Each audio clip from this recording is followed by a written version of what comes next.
I come from, shadows bow to the dragon. Looks like it's time for a lesson in respect. Let's see how tough you are, Yakuza. Everybody loves the Yakuza series, yet nobody's ever heard of this one. A brand new Yakuza game released just this month. A game where you play as Kaido as he journeys through New York's underworld. I'm excited, so let's get right into it. This is Yakuza, Shadows of New York.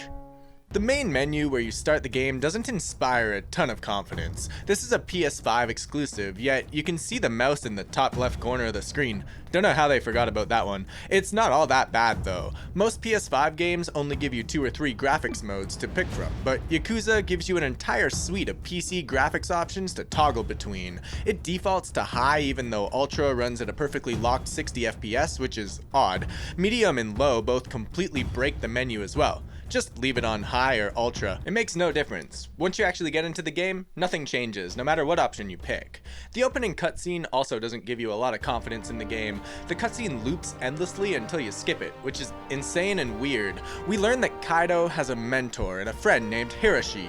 No, not that Hiroshi. He's returned to Tokyo from New York City, damaged but alive. Something about a man named Donovan, whose empire's fallen due to something that Kaido and Hiroshi have done. ルールは簡単だ。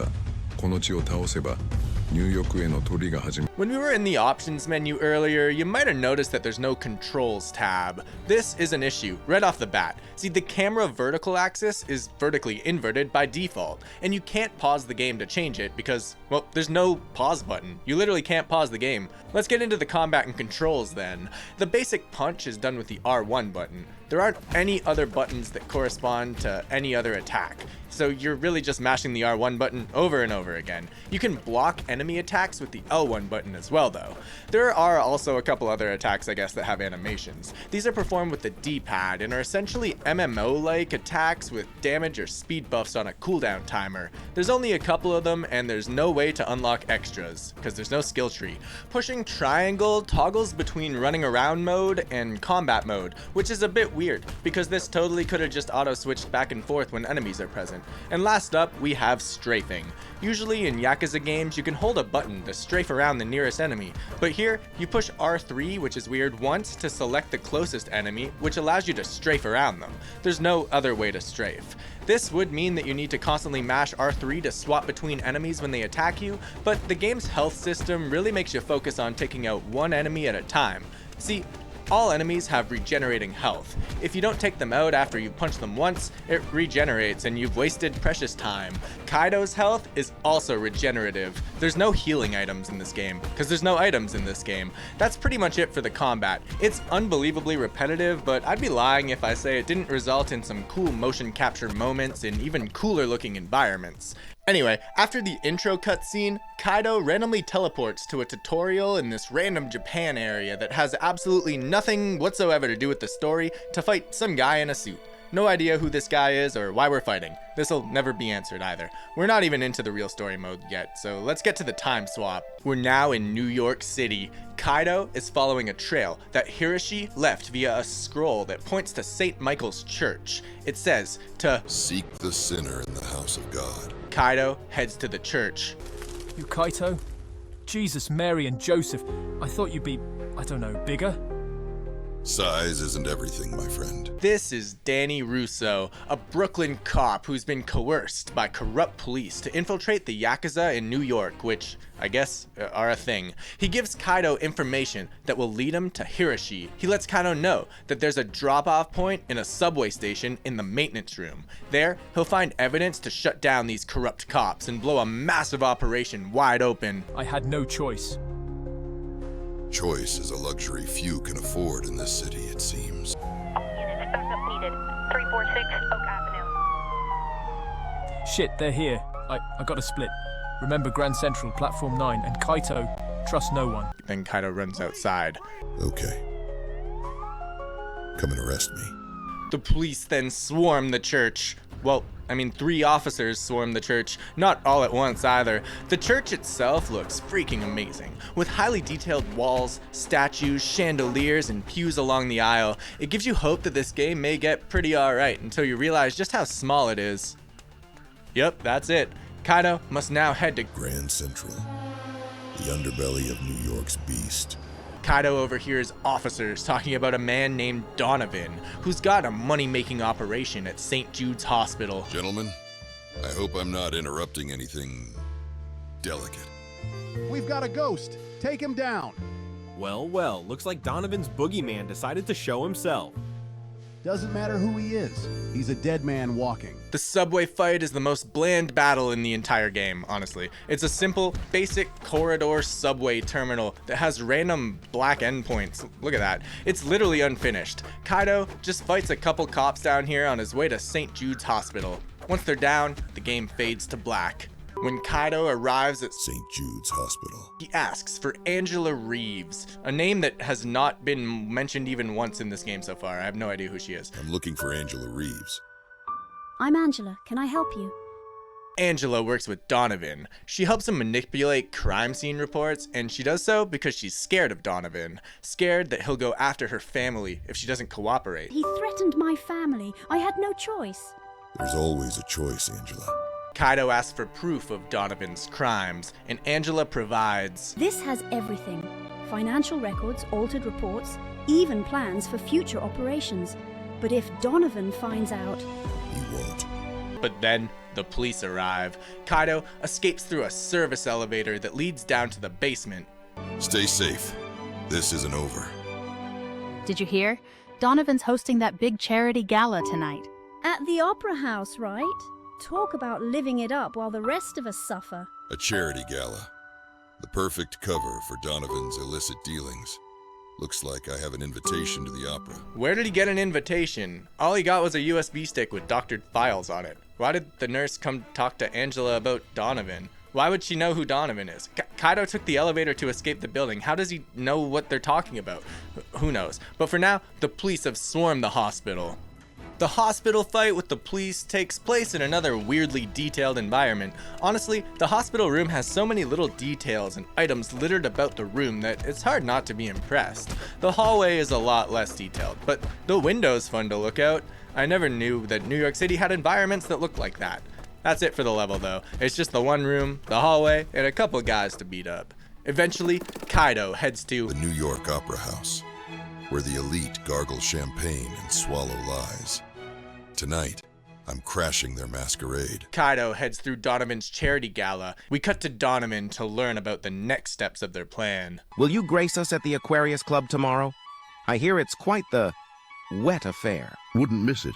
Some deals only close in deep water, if you catch my drift. It might sound like they're hinting at a flood, but in reality, all they're talking about is the fact that there's a swimming pool where they're going. Back to Kaido. He meets a woman, Elena Vega, Donovan's right-hand accomplice. She tells Kaido about something big going down at the Aquarius Club. She's scared of what Donovan is up to and wants Kaido to shut it down. Ladies and gentlemen, we have a rat in our midst. Security, flush it out. Backstage, there's a service tunnel. Go! The boss is pissed. Says this guy knows about the Aquarius operation. The gene therapy thing? Thought that was just a rumor. Shut it! You want to end up as their next lab rat? Gene therapy? Looks like Donovan's got bigger fish to fry than just dirty cops. Time to crash his pool party. The theater fight takes place in the most impressive environment the game has shown us so far. Seriously, this place is huge and extremely detailed. Everything from the curtains opening up at the start to the reflections on the stage, the enormous chandelier, the items littered around the stage, the details like the road cases in the corners and the extra truss setups. It's clearly had a lot of work put into it. Since there's no weapon system, all the chairs and whatnot sprinkled around the stage are purely for tempting aesthetics, which is a bit sucky. But hey, you can actually walk around the entire seating area. This level's the coolest one yet. Once you've defeated everybody, Kaido heads to the Aquarius Club, where New York's elites swim with sharks and sometimes become the bait. Here, he runs into Angela again, who can continue giving Kaido information about what Donovan's up to. Kaito, it's worse than you think. The gene therapy can... It's not just creating super soldiers, they're using it to control people. Kaido learns that Hiroshi is being held hostage at the precinct, and he's being forced to produce this gene therapy weapon. He also learns that there's a journalist who's close to exposing everything about Donovan's plan, and they plan to meet her on the rooftop of the I mean, the Apex Tower. And let me guess, it's not for an interview. They're going to silence her and test the new formula. You have to stop them, Kaito. Rooftop, tomorrow night. But be careful, Donovan's paranoid. It could be a trap. Somehow, Donovan's guys find out that Kaito is here. No idea how, but they did. So much for a quiet exit. Time to make some waves. The water in the pool isn't interactable, and it looks pretty bad. I wish you could jump in it. Unreal has such cool water effects that are extremely easy to use, and this entire game is clearly an asset flip, so it's odd that it's so basic. There's an invisible wall around it too, so you can't even knock enemies into it. I wish this game had a grab button or heat actions, just because I really want to throw enemies in the pool. Oh well. Anyway, Kaito beats up a couple people at the pool and then heads to Apex Tower, where the city's highest ambitions and darkest secrets converge. Here, he meets another new character, Lin Chin. She's the reporter that we learned about earlier. Angela let Lin Chin know that Kaito was gonna be there, but for some reason didn't mention to her that Donovan and his gang are planning to silence her and test their gene therapy mind control on her. She has evidence of the gene therapy, the corruption, and where they're keeping Hiroshi. Bravo! Really a touching performance, Ms. Chen. What is this? I am asking. What is this? I'm so sorry, Kaito. They have my family. I didn't have a choice. Choices, Miss Chen. We all make them. Some are just costlier than others. Lin Chin confesses that all the evidence that she gave him is real before... No! I guess she dies. Donovan hops in a helicopter and runs away before sending in more guards to take out Kaito. Hiroshi taught me. The strongest sword is forged in the hottest fire. Tonight, this city is the forge, and justice will be my blade. The rooftop of the Apex Tower. Typically, this is where Yakuza finales usually take place, and it's usually pretty epic. In this Yakuza game, though, it's another small little map with asset flip construction items littered around, and it's a pretty poor looking cityscape in the background too.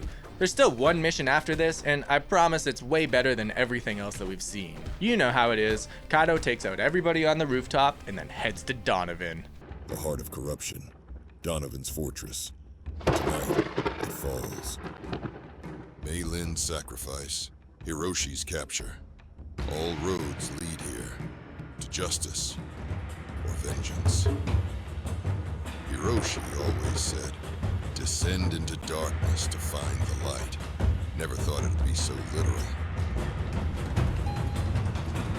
End of the line. No more shadows to hide in. It's time for the grand finale. The elevator opens up, and Kaito knocks out every single guard in his way. He runs down the hallway and heads through a door that leads to another hallway that starts looking suspiciously like Mirror's Edge. He slowly sneaks up behind a seemingly depressed guard that's dead staring at a fence. Alright, yeah, there's no stealth system here. Another enemy gets up and hobbles over to the security panel, opening up yet another door. I don't know why this guy was injured, because Kaito's never been in that room, but whatever. Kaito knocks him out. He discovers that there's a jump button, and then heads into the elevator. It doesn't do anything though, because it's not where you're supposed to go. Are you seeing how big this map is? It's very tiny, realistically, but compared to the rest of the game, this is clearly where all of the budget went. You're actually supposed to go through this door, leading Kaito into a lobby area with cool natural colors, reflections, screens, and pretty sweet looking lighting. Donovan sees Kaito in the lobby and calls more guards to come take him out. But these guards mean nothing to Kaito. He takes them all out one by one and then chases after Donovan. But Donovan escapes in an elevator, and there's nowhere else to go due to this really annoying invisible wall. This could have been a cool level to fight in, actually. It could have been its own level. Eventually, Kaito hops in the elevator, leading him up to Donovan's office for the final battle. The curved screen opens up to display an elevated view of the city. The fish tanks are also made of screens. What a cool environment. Seriously, just look at it. The color scheme and architecture feels like the office environments of a multi-billion-dollar corporation. The boss battle itself is really easy. You just keep doing what you've been doing all game. But this time, instead of fighting 4 enemies, it's just 1 enemy with the health of 4 enemies. And with that, Donovan...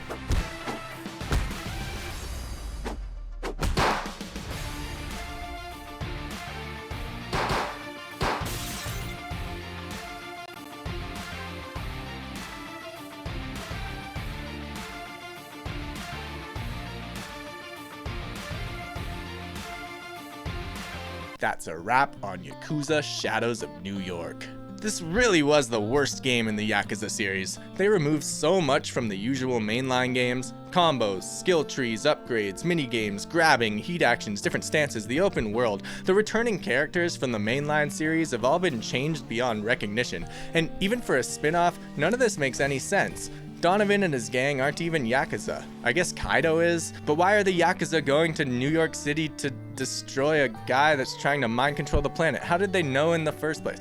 Anyway, all the voice acting was seemingly AI generated, and with only one person credited on the game, I would bet money that this is the case. There's no credits in the game, by the way, and it's not even listed on Moby Games. I eventually found it on GameFAQs, which is utterly bizarre.